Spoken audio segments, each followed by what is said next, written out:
is a big bright sun in the background. What's going on, my friends? I just got off of Hooterville. Yay. So flippin' excited about that. We're always so excited to go home, aren't we? Am I neutral? How do I even drive this thing? Good Lord.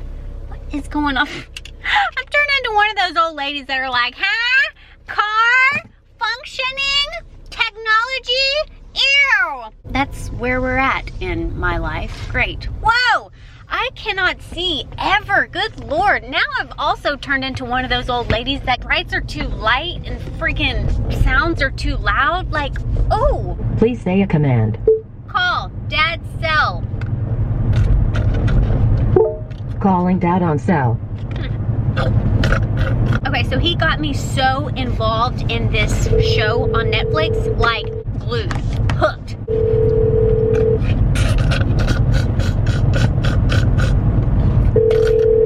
This is oatmeal, by the way. Oatmeal in a cup. Hello. Hello, Daddy. So basically, this episode, we're going to be talking about my fancy favorite episodes, what shows that I've been watching on Netflix. I'm new to Netflix because Brandon and I, we are old. And we pretty much don't know anything about technology and or fun. Let's be real. So, my papi, my daddy, got me a Fire Stick for Christmas. Well, us a Fire Stick. And learned how to use it. It's pretty cool because, you know, you have movies at your fingertips, episodes that don't air on TV. Basically, there's a couple of shows on there that I might recommend to you.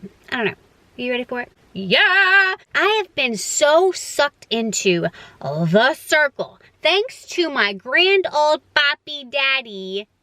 I don't call him that. He's just basically my dad. He called me the other day and he was like, so, you know how you like Big Brother, right? And I was like, yeah, like, is it on yet? Is it summertime? You know? So he told me that on Netflix, there was this show called The Circle. And I'm like, is it Big Brother? Because if not, why are you even bothering me and awakening from my cocoon? And he's like, almost. Basically, it's semi like Big Brother, but it's a virtual Big Brother. And he's like, I know it sounds weird and it sounds cheesy, and I know that you're probably gonna think that it doesn't sound good, which I was thinking that. I was like, I don't wanna watch somebody talk to a computer screen. What? Basically, come to find out, I like watching somebody talk to a computer screen. I know, it seems so boring, but it's not. Basically, you have all these people in different little condos. They can't see each other. They don't know what each other looks like or even what their personality is, nothing. You never meet them other than their profile on The Circle. They give you like a profile picture and then they set up their little profile data and about me section, and that's it. And so basically, just like we do in everyday random routine life, judging people by their Instagram or their Facebook, Twitter, Bumblebee, Tinder, then that's what this game is all about. Being that the contestants communicate exclusively through profiles created on this circle, this allows them to hide their true identities and portray themselves however they choose. Throughout the competition, the players rate one another, with the lowest rating players at risk at being eliminated / blocked from the game. And the last one standing wins $100,000. So freaking cool. I love it so much. Now, we all know that I love Big Brother. And this is just like Big Brother, but it's a media virtual Big Brother. Mind-blowingly cool, awesome, prestigiously entertaining. Prestigiously, I don't know. I try to make big words up. What can I say? I mean, it makes me sound a little bit fancier than what I am, so that's why I do that. I'm gonna warn you, whenever you first watch it, I sound like my dad. This is exactly what he told me. Whenever you first watch it, warning you now, the first couple of episodes where they're creating their profiles are a little anticlimactic. You know, where they're introducing the game, introducing the players, yada, yada, yada. Just get past the first couple episodes and I promise you will love. And you know, whenever you're just like getting into something, you don't really care about Susie from McDonald's. You're just like, okay, let's just get on with the movie. So I kind of like skimmed through, which I love on Netflix, by the way. Whenever you fast forward, you can see the little squares and it shows you what the next section is going to be, and that way you can be like, okay, I want to stop here, you know? So that's pretty cool. Props to you, Netflix. So the first episode is basically you meet the people and then they enter the little condo room that they have and they're like, oh my God. And then it kind of just goes through what's going to happen. And what's going to happen is there's this computer screen in all the rooms and they all put up their profile picture, put up their about me section and link it all together. And then they're kind of like in group chats, but you can secretly have group chats of your own with people that you feel more connected to based on what they say or who they say they really are on their little profile. And it's interesting people's gameplays because you can either be yourself or you could be somebody else. Like I could just bring pictures and be this famous blonde-headed bimbo model and nobody would really know the real me.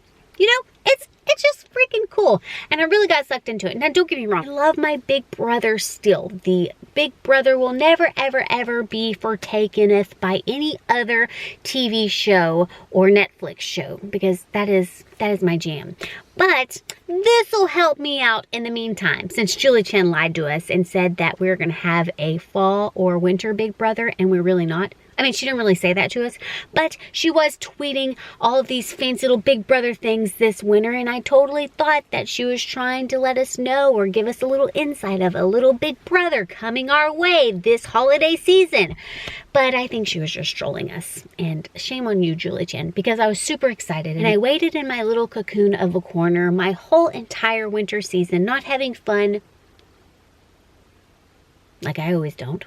Like I always do. So, this is helping me out in the meantime. So that is something that you should check out. Another thing that I got sucked into, and I don't know, this might not be something that y'all like, but I kind of got into it. My dad said it was a little bit boring off of the first episode because I was trying to get him to watch it. It's called You. Brandon kind of got into it too, and we watched the entire first season. Don't worry, I'm not going to give you any spoils. It's just very connivingly, mind-twisted, psychopathically.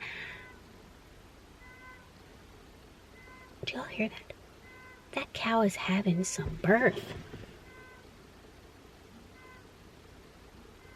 He needs help. Seriously, can you hear it from a closed car door? Wow. It's very mind-twistedly, psychopathically relatable. Now, I know that makes me sound very lovely. It's weird, but it's, I don't know, just watch it and see if you can understand the level that I'm at by saying I don't want people to think that I'm like a psychopath. This is the plot line and there's not going to be any spoilers here. This guy gets very engulfed in this one woman and he does everything and anything that he can to be with this girl. And so it's sweet / weird / psychopath / stalker, but understandably semi-sweet, but creepy. If that at all sounds entertaining, check out You. Brandon and I binge watched the entire season 1 of You.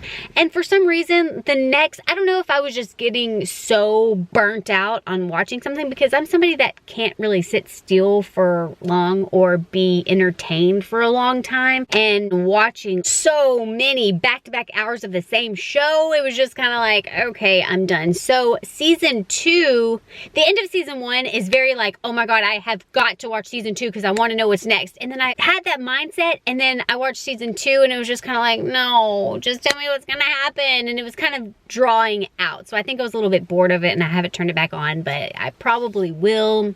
I don't know. Please don't spoil anything for the people in the comment section below. I really beg of you to just be nice and let us enjoy the only enjoyable thing in life, our show. We also watched Hustlers, which it's an okay show. I mean, J-Lo, of course, is awesome. Her body is awesome, and all the girls that are in its bodies were awesome. And I guess if you want to be like entertained in that sense, I mean, it doesn't show that much. I mean, you can probably watch something else on TV if you want to get your perks off.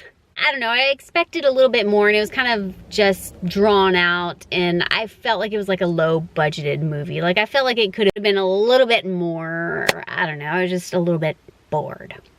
like I always am. But if you want to watch something very entertaining and action-packed, I think it's called Underdog or Underground 6 or something. I don't know. It's with the sexiest man, Ryan Reynolds. And actually, no, Leonardo is the sexiest man. I mean, my man. My man is, of course, the sexiest man. That one was very entertaining. Brandon gave it a 10 out of 10. I think he really, really liked it. Me was a little bit too action-paction-y. And you know me with the old lady eyes and lights and noise. And it was just a lot of stimulation and arousation. The Joker. And if you're not a cartoony, character-y, comic booky type of a person, don't worry. It's none of that because I'm not that person either. And I loved The Joker. Not loved it, but I just like psychology type movies. And it was dark, but it was cool.